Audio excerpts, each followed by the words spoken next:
پاکستان کی پہلی transgender model ریمل علی پر تشدد، آئی بروز اور سر کے بال کاٹ دیے گئے۔ ریمل علی نے جہازیب نامی شخص کے اوپر الزام لگایا۔ ریمل علی نے انصاف دینے والے اداروں سے مدد مانگ لی۔ ریمل علی کا کہنا ہے کہ مجھے آئے روز تشدد کا سامنا کرنا پڑ رہا ہے۔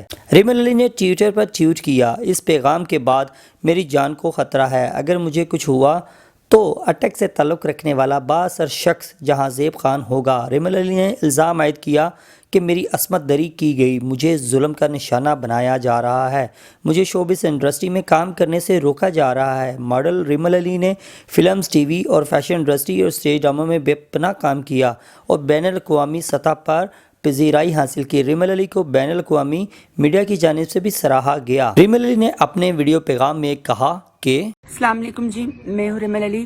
میں نے کل ایک میسج ٹرول کیا تھا اپنے سوشل میڈیا اکاؤنٹس پر کہ میرے ساتھ کچھ لوگ اور میری کمیونٹی کے ساتھ بھی یہ سب کچھ ہو رہا ہے اور بہت عرصے سے ہو رہا ہے، لیکن شاید آپ کو احساس تب ہوتا جب چیزیں آپ کے ساتھ ورس ہونا شروع ہو جاتی ہیں۔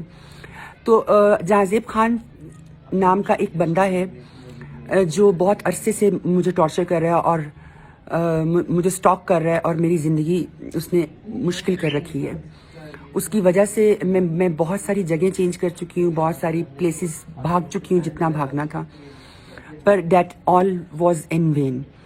ابھی ریسنٹ سچویشن یہ ہے کہ انہوں نے دے شیوڈ مائی آئی بروز اباؤٹ کوئی ہفتہ پہلے انہوں نے یہ سارے میرے بال دیکھ سکتے ہیں آپ، یہ سارے میرے بال انہوں نے کاٹ دیے اور یہ میرے ہاتھوں پہ سگریٹ بجھائے گئے ہیں اور مجھے بہت سارا مینٹلی اور فزیکلی ٹارچر کیا گیا ہے۔ میں سب سے پہلے تو یہ کہنا چاہتی ہوں کہ سب سننے والے یہ جان لیں کہ میرا کسی قسم کا یہ مقصد نہیں ہے کہ میں کسی بھی انسان کو مینپولیٹ کرنا چاہتی ہوں یا میں کسی بھی انسان کو فائنینشلی اس سے میں کوئی ایکسپلائٹ کرنا چاہتی ہوں۔ میں یہ سب کچھ سہنے کے باوجود بھی، یہ سب کچھ کرنے کے باوجود بھی میں نے ان کو یہ کہا کہ اب آپ لوگوں کی مینلی ایگو یا اب آپ لوگ جیت گئے ہیں، آپ لوگوں نے جو کرنا تھا کر لیا ہے، تو خدا کا واسطہ، اللہ کا واسطہ ہے، اب میری جان چھوڑ دیں۔ بٹ جب ان کو لگا کہ یہ سب کرنے کے باوجود بھی she is begging and she don't have any support, تو وہ اور شیر ہو گئے، تو وہ اور کہنے لگے کہ ابھی تو ہم نے تمہارے ساتھ کچھ نہیں کیا، ابھی دیکھو ہم کیا کیا کرتے ہیں، ادروائز جیسے جیسے ہم کہہ رہے ہیں اور جیسے جیسے ہم تمہیں کہیں ویسے ویسے ہمارے تھرو یوز ہوتے رہو، اور ہمارے ہاتھوں مطلب جس میں وہ لفظ یوز نہیں کرنا چاہتی ہوں۔ تو میرے برداشت کی حد اب ختم ہو چکی ہے۔ میں نے یہ ویڈیو اس لیے بنائی ہے کہ آپ لوگ سچ دیکھ سکیں۔ میں صرف ایک چیز چاہتی ہوں کہ مجھے جسٹس ملے اور میں آزادی سے جی سکوں۔ پچھلے ایک سال میں 400 سے 350 تک خواجہ سرا مرڈر کیے جا چکے ہیں، اور یہ وہ نمبرز اور فگرز ہیں جو اکارڈنگ ٹو میڈیا ایف آئی آرز درج ہوئی ہیں، اور کتنے ہی سارے وہ ہیں جن کی ایف آئی آرز درج نہیں ہوئی اور ایک بھی پرزنر کو سزا نہیں دی گئی، سب کو چھوڑ دیا گیا۔ آپ 450-300 مرڈررز کو آزاد چھوڑ رہے ہو کہ جاؤ، تم نے ان کو قتل کیا ہے، ہم تمہیں پھر بھی چھوڑ رہے ہیں، جاؤ اور قتل کرو اور شیر بن جاؤ، اور وہ اور شیر بن کے گھوم رہے ہیں اور سب کچھ کر رہے ہیں۔ جس آدمی کا میں ذکر کر رہی ہوں وہ آلریڈی 4 مرڈر کیس میں انوالو ہے اور اس پہ انویسٹیگیشن چل رہی ہے۔ میں یہ اس لیے کر رہی ہوں کہ اگر میری جان کو اور اگر میری ذات کو آج یا اس لمحے کے بعد کسی بھی قسم کا کوئی نقصان پہنچتا ہے تو اس کا ذمہ دار جہازیب خان ہوگا اٹک سے۔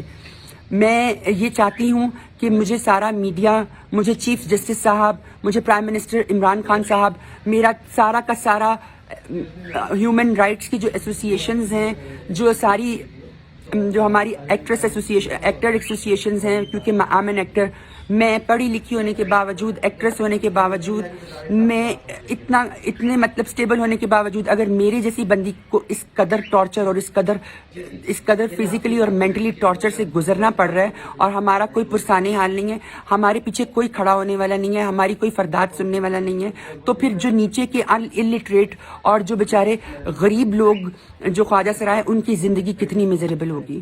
میں صرف جسٹس چاہتی ہوں اور میں چاہتی ہوں کہ اس میسج کو آپ لوگ شیئر کریں، اس میسج کو آپ لوگ زیادہ سے زیادہ شیئر کریں تاکہ یہ زیادہ سے زیادہ ان لوگوں تک پہنچ سکے اور وہ لوگ ہماری آواز بن سکیں. اور میں چیف جسٹس صاحب سے، میں سی پی او صاحب سے، میں پرائم منسٹر عمران خان صاحب سے ریکویسٹ کرتی ہوں کہ خدا را اب ہمیں مارنا بند کر دو. 400-500 بندہ مر چکا ہے 1 سال کے اندر. کیا ہمیں جینے کا بھی حق نہیں ہے؟ Don't we deserve to live? We just want to live. Let us live. بس ہمیں جینے دو. جب ہم لوگ کچھ نہیں ہوتے ہیں اور شٹ ہوتے ہیں تو ہمارے گھر والے ہمیں ڈس اون کر کے سڑک پہ پھینک دیتے ہیں.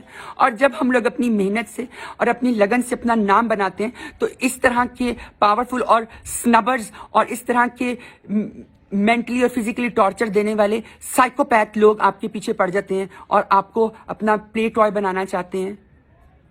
میں یہ سفر نہیں کرنا چاہتی ہوں. میں نے بہت سال برداشت کیا، چپ کیا. میں چاہتی تھی کہ کسی طرح سے یہ مسئلہ ریزالو ہو جائے. یہ سب کچھ ہونے کے باوجود آج 8 دن ہو گئے ہیں میں میڈیا پہ نہیں آئی. میں صرف یہ سوچ رہی تھی کہ اگر ان کی مینلی ایگو سیٹسفائیڈ ہوگی after doing all this with me تو وہ پیچھے ہٹ جائیں گے. لیکن وہ لوگ اسٹل پیچھے نہیں ہٹے ہیں اور وہ لوگ اور زیادہ سے زیادہ زور سے اور زیادہ سے زیادہ میرے ساتھ اور پریشر ڈال رہے ہیں.